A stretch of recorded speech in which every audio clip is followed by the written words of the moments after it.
Bonjour à tous et bienvenue, vous regardez 6 minutes chrono, le rendez-vous quotidien de la rédaction de Lyon Capitale. Et aujourd'hui, nous sommes avec Gauthier Chapuis, bonjour. Bonjour. Vous êtes adjoint à la ville de Lyon, coprésident du groupe Les Écologistes, toujours à la ville de Lyon, au conseil municipal. On vous a invité pour revenir sur un événement probablement marquant pour la ville de Lyon. Depuis ce samedi 21 juin, une ZTL, une zone de trafic limité, a été mise en place dans le périmètre, on va dire, de la presqu'île. C'est comme une révolution, une évolution. Comment vous qualifieriez, vous, la mise en place de cet outil ? Tout d'abord, c'est historique. Effectivement, Lyon change d'air à bien des égards. Après, on est sur une évolution quand même qui a pris du temps, vous l'avez remarqué, 5 ans d'études, de concertation avec les acteurs, les actrices, les habitants et les habitantes. Donc, on pourrait qualifier ça de révolution douce, d'une certaine manière. Ce qui est assez bizarre... finalement, pour cette révolution douce ou pas, pour vous elle est douce, si on parle avec les commerçants elle est brutale, c'est qu'elle ne semble pas avoir été énormément accompagnée. Ces dernières semaines, on n'a pas vu des panneaux partout, attention, samedi 21 juin, un grand changement. Est-ce que vous avez l'impression que les gens sont préparés finalement à cette évolution, cette révolution douce qui est quand même assez marquante pour Lyon? On l'avait anticipé. Alors effectivement, il y a des panneaux quand même là qui ont eu l'installation. Il y a eu des informations sur les arrêts de bus TCL notamment. Il y a eu beaucoup de concertations, comme je le disais, des milliers de rendez-vous finalement avec les habitants et les habitantes, mais aussi avec les têtes de réseau, que ce soit les commerçants, les commerçantes, que ce soit également les personnes qui travaillent en presqu'île. Après, en communication, on peut toujours faire mieux, effectivement, et c'est pour ça d'ailleurs que là, la ZTL, la zone à trafic limité, va prendre le temps aussi de s'installer. Là, c'était le lancement officiel. Elle n'est pas dans sa forme définitive. Alors, elle est dans sa forme définitive. Elle est dans sa forme définitive, mais vous l'aurez remarqué, les 2 bornes qui sont aujourd'hui installées vont être effectives dans les 15 jours qui viennent.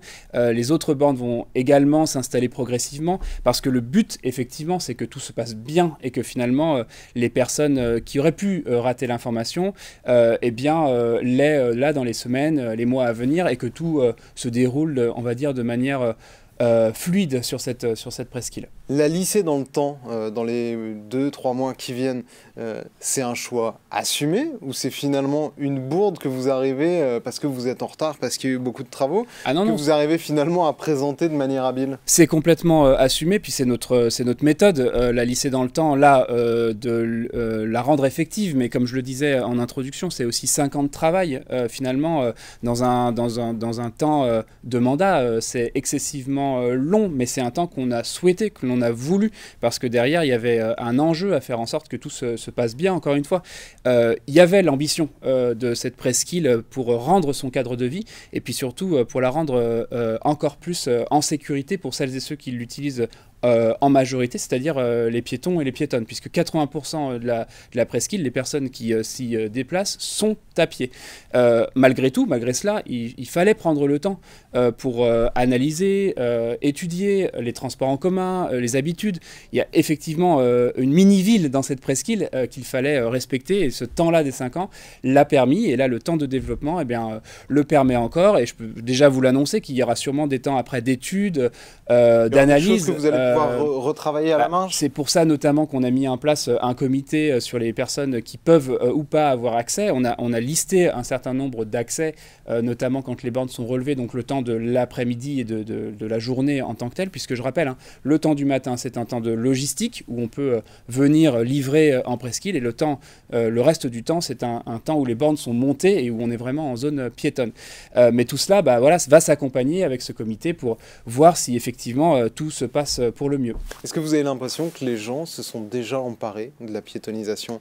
Le week-end est peut-être un peu paradoxal, puisqu'il y a eu beaucoup de monde, parce qu'il y avait la demi-finale de rugby, il y avait la fête de la musique, tout à fait. Un certain nombre d'événements festifs. On était sur un week-end quand même assez particulier, comme vous l'avez dit. Ça n'empêche que la presqu'île était noire de monde, ce week-end-là. Et qu'il y avait énormément de personnes qui avaient le sourire, qui étaient heureux, malgré les chaleurs qui étaient quand même lourdes sur ce week-end-là à Lyon. Ça n'empêche, les rues étaient pleine de monde. Alors vous l'avez dit, c'est un week-end un peu particulier où il s'y passait quelque chose. Après, j'allais dire, il se passe pratiquement tous les week-ends quelque chose en presqu'île. Donc c'était aussi nécessaire de la rendre encore une fois, aux personnes qui la fréquentent en majorité, à pied. Ce qui s'est passé aussi ce week-end, ce dont on a beaucoup entendu parler aussi, c'est cette fameuse installation artistique de la place Bellecour. Tout à fait. C'était finalement son premier baptême caniculaire. Ouais.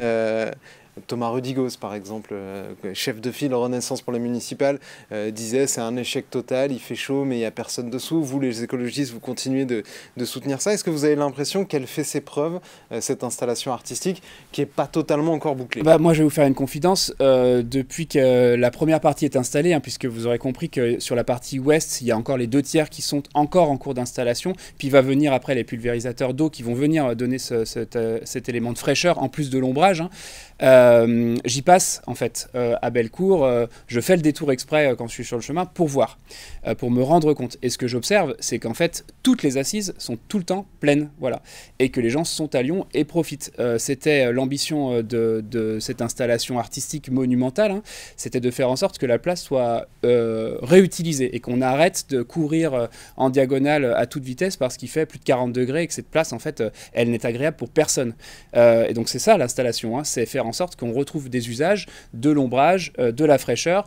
On a eu cette difficulté à effectivement planter parce qu'il y a 2 métros, il y a le parking sur la partie ouest. Cela n'empêche la réponse que l'on a fait aux Lyonnais et aux Lyonnaises via le budget participatif, parce que c'est de ça dont il s'agit. C'était une idée qui venait des Lyonnais et des Lyonnaises. C'était pas une idée que nous portait nous dans la campagne. Ils n'avaient pas demandé ça pour le coup. Alors ils avaient demandé 5 choses. Cette boîte de ils avaient demandé 5 choses. Ils avaient demandé 5 choses, les usages, l'eau, la fraîcheur. Et également effectivement la végétalisation comme je vous le disais en toute transparence, il y a des questions qui sont compliquées, c'est une première phase et on y viendra certainement dans le futur. Moi ce que je vois c'est que les gens l'utilisent en fait et puis qu'elle est même pas encore ouverte dans sa totalité et qu'une fois que bien sûr la partie ouest sera ouverte, et bien les gens vont en profiter. Et en fait c'est ça le vrai test d'une installation urbaine, c'est quand les gens reprennent en main une place. Moi je suis très heureux de voir des Lyonnais et des Lyonnaises de tout âge d'ailleurs s'y arrêter et en profiter. Merci beaucoup Gauthier Chaput d'avoir répondu à notre invitation et à nos questions. Moi je vous donne rendez-vous très bientôt pour une prochaine édition de 6 minutes chrono. Au revoir.